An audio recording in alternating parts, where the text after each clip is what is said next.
खबर शामिल करते हैं सरगोदा से। टीएमपी के स्टूडियो से दुआ मगफरत और कुलखानी का ऐलान। सरगोदा से नुमाइंदा खसूसी की रिपोर्ट के मुताबिक हाजी मोहम्मद रियाज खोखर मरहूम की मगफरत के लिए दुआ की, जिसमें बरादरी और इलाका की नामवर शख्सियात ने बड़ी तादाद में शिरकत की। इस मौका पर global central family coordination system और खोखर वेलफेयर ऑर्गेनाइजेशन पाकिस्तान के अहदेदारान भी शरीक हुए, जिनमें सरपरस्ती आला मोहम्मद इकबाल नाज खोखर, सीनियर नायब सरपरस्ती आला advocate Parvez Akhtar Salotra, doctor Imtiaz Ahmed Gill, Fahad Imtiaz Gill, chairman Malik Mohammad Ramzan Khokhar, सदस्य आलवी मोहम्मद इमरान खोखर, तारक नदीम सिंधी, वाइस चेयरमैन मलिक अरशद इकबाल खोखर और अवैस कमर खोखर शामिल थे। मरहूम के भाई मोहम्मद असलम खोखर, फौजी मोहम्मद इकबाल खोखर और गुलाम रसूल खोखर ने भी खसूसी तौर पर शिरकत की, जबकि मरहूम के साहबजादगान हसन रियाज खोखर और फैसल रियाज खोखर समेत फैमिली मेंबरान शाहद इकबाल खोखर, असद इकबाल खोखर, तैयब इकबाल खोखर, खुर्रम शहजाद खोखर, गुलशन खोखर, इस्माइल खोखर, अतीक असलम खोखर,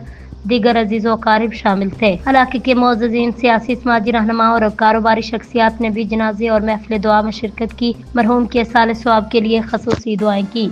मजीद बड़ा ऐलान किया गया। बरोज बुध 20 अगस्त 2025 को कुलखानी की महफिल जामिया मस्जिद फारूक आजम चक नंबर 69 जनूबी बगटन वाला सरगोदा में मुनक्किद होगी। ये महफिल सुबह 10 बजे शुरू होगी, जबकि इज्तिमाई दुआ मगफरत 11:30 पर अदा की जाएगी। तमाम अजीज़ व अकारब और दोस्त अहबाब से इल्तमास है, मरहूम की बुलंदी दर्जात के लिए इस महफिल में ज़रूर शिरकत करें। अल्लाह ताला मरहूम को जन्नतुल फिरदौस में आला मुकाम अता फरमाए, लवाहिकीन को सब्र जमील अता करे। आमीन।